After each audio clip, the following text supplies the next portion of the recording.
Hi guys, welcome back to my channel. Hey, I know you people will say, you said that you'll be back every week and now you're not back. I'm so sorry. Firstly, it's a very long story. Baby Chimi and I were sick for like over a week. Like really sick. When I say sick, really sick.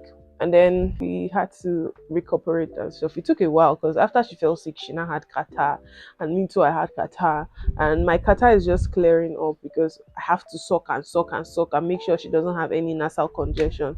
So every time my catarrh wants to go, it reoccurs because of that. I don't say she had the flu because it didn't really feel like the flu, but maybe it was. And then yeah, so that happened. But you guys, how are you? Did you miss me? Did you miss me? I tried to vlog. I actually have a lot of vlogs on my phone because I've been doing some going out on and off. But I think I want you guys to like really get to know me before I start posting these vlogs. But if you want me to post these vlogs, let me know, baby. Let me know, okay? Let me know. Today I'm here to share my birthing story with you guys on how baby Chimi came. I was looking for the clip like earlier today. I was looking for the clip where I was crying and morning. Oh my Hey, god! Oh my god! Oh my god! My god! My god! let me just gist you guys what happened. So I gave birth to Chimi at 38 weeks plus.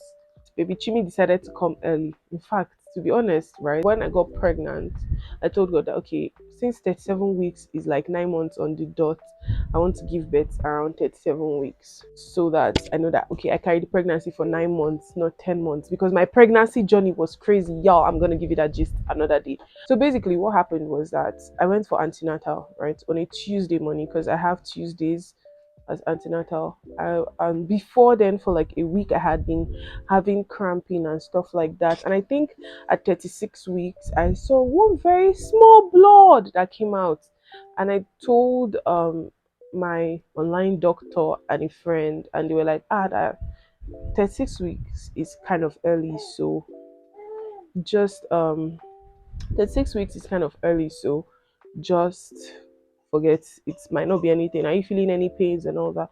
I was having slight cramping and I said, and he said, any other thing? Can you feel your baby kicking? I said yes. They were like, okay, fine, there's nothing wrong. And I just left it. And I didn't have any other thing, like any mucus, whatever. I didn't experience any of those things. All I know is that I was having cramps and waist pain, severe waist pain from that 36 weeks up until 38 weeks, which was my next appointment for antenatal. And before then, I didn't bother coming because I had hyperemesis gravidarum throughout my pregnancy, so I was sick throughout.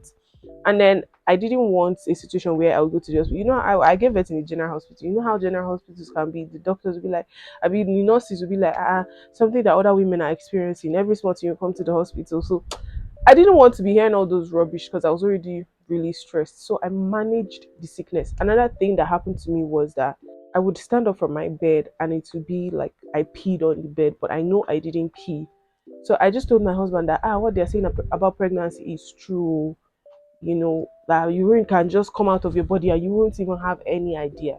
So when I went for antenatal, was it? No, hey God, baby brain is making me forget how this thing happened. Before that time, I actually went. I had two antenatal appointments. I had the first one. I went and they did a scan and they said that my liquor level is reducing faster than it should. So at 37 weeks, I went. That's when they said that thing and they told me, oh, just go home, monitor it and all that. Put a pad and all. If the pad is drained, like overly wet, then there's something wrong, come back to the hospital. I did that, there was nothing, like it wasn't drained. I still went back to the hospital, showed the doctor, they did another scan. They said it has reduced, but the reduction is not much. So I said okay, but I was feeling uncomfortable because I was already having this waist pain and this cramping in my tummy.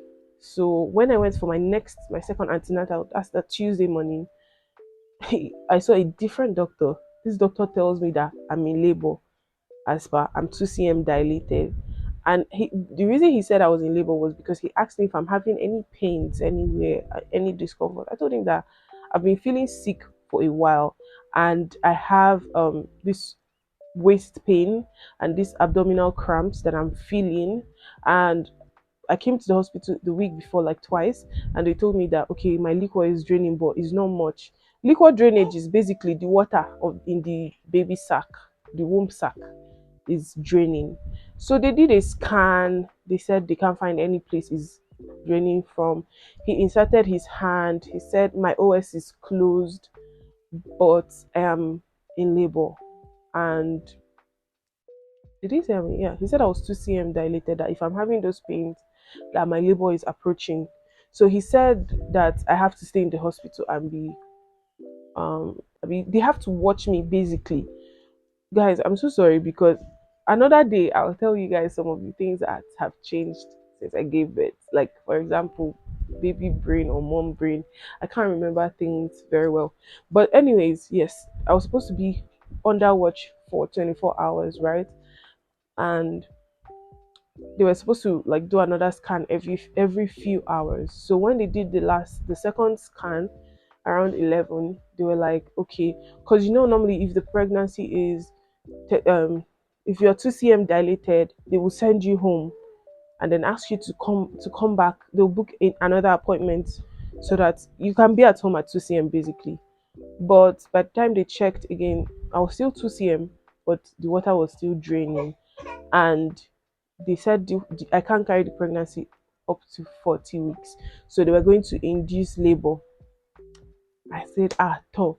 I was in the hospital on Tuesday from 6 a.m. 11 a.m. was when the doctor said that and asked me to stay over. And by evening, 5 p.m., they induced me. So the labor became worse. Then I was, I think, 3 cm. So I was 3 cm from from what am I saying 11 p.m. from around 7 p.m. rather, from 7 p.m. till about 12 a.m. I was 3 cm. They induced me again with more pills. They inserted some pills, and I can't really remember the whole thing. It's a very weird faded memory. At this point I was in pain. The labor was progressing. I was having contractions. Literally you could see my stomach doing. And I was telling these people that I don't want to, like, I had been in pain from that morning till 12 a.m. when they induced me again. So at 4 a.m., my water broke. I was sleeping and I heard poof in my tummy. So I woke up and my water broke. I went to tell them, oh, my water has broken. They said, yes. So now you start feeling the main pain. That what you're feeling before is nothing. You just don't have high tolerance for pain. Blah blah blah. Your mates are here. Saying all this rubbish. Hey God, your mates are here. They've come, they've given birth, they've gone out. First time moms, you your own, you're still here. DA is paying me. Like there was not anything that they didn't say to me. I was just singing my praises, and by morning they asked me to come into the labor room. I was in the labor ward already, but they asked me to go into the labor room because it's a shared room. And they kept putting their hand inside to check how many cm. Something weird was happening. I would go from 3 cm to 4 cm to 5 cm, then go back to 3 cm. It was a very crazy thing that was happening. They kept checking my baby's heartbeat as well. So I was still in labor, and they were still inducing me. They were like, oh no, we need to induce her more. They kept doing that. See, at this point, I just had my phone there. I was naked on the bed. They also, like, from time to time, a nurse would come and put her hand, do it like this. Tell me, no, no, no. You're just how many cm? They'll come back, do the same thing over. As I'm talking about this thing, like, my mind is just going. It's a very traumatic event for me. Like the way I'm just seeing you is not. I don't know how to really explain what I experienced. So I'm just giving you a faded memory. Like it's like remembering a distant memory. I can't remember exactly how everything happened. While all this thing was happening, thank God I wasn't in the hospital alone. My husband was there. My younger sister, they were there, so they were keeping me company. My husband had been complaining through the night till the next morning that we don't want to do vaginal birth again. We want to opt for a C-section. We want cesarean section. This doctor said no, that if you wanted cesarean section, you should have ticked that before prior to delivery time. that they don't want anything high risk. If anything happens, the blame will now be on the doctor, blah blah blah. That since I said I wanted vaginal birth, I will give birth via vaginal birth. So I was in pain. I was screaming. I was shouting. And my friend had her baby, her little baby. She left him. She would come. She came at night.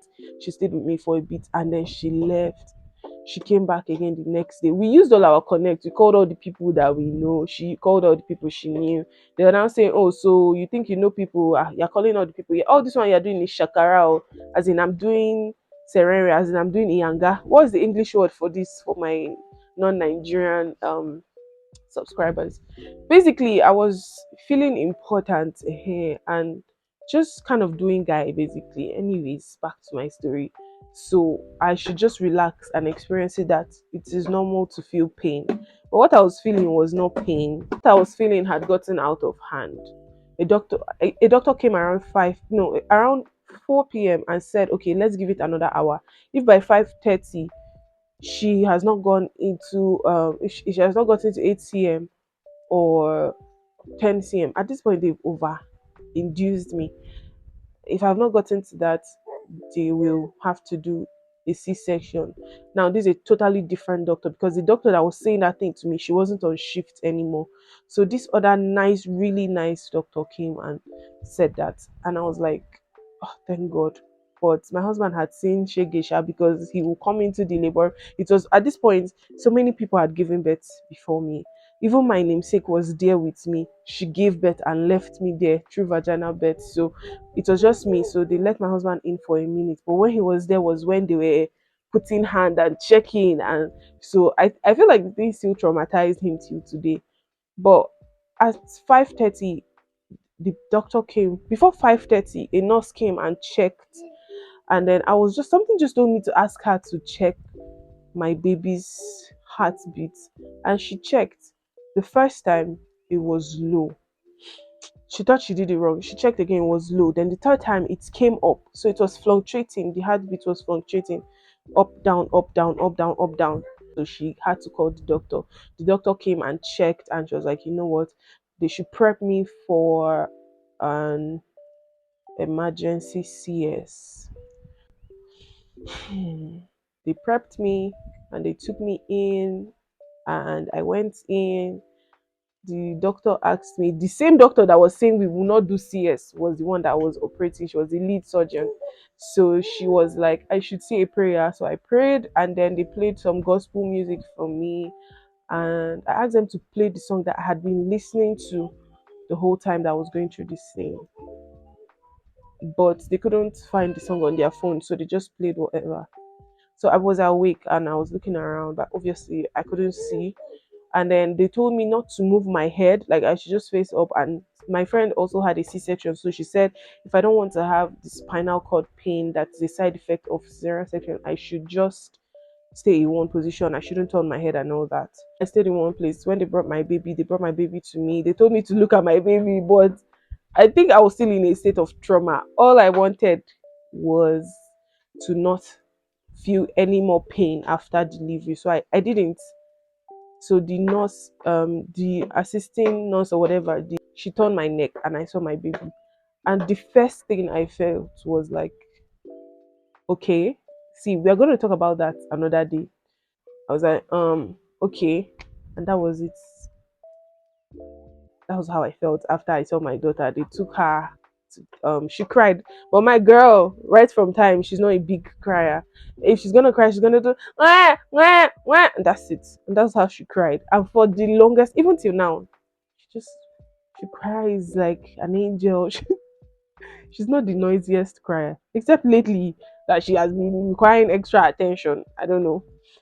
But that was it. And I heard her crying. I was happy. I was just there thanking God that everything went well. And I'm alive and my baby's alive. I was in hospital for a few more days. And that was my birth story. Like, it's the most traumatic thing that happened to me ever. And I've experienced a lot of trauma. But that was the most traumatic thing. I have a phobia for pregnancy and childbirth, you guys. But I know that God will do it for me. He will take it away. I trust Him to do that. I think I said it in the sweetest and kindest way. The way I was feeling compared to how I'm saying it is so different. And yeah, guys.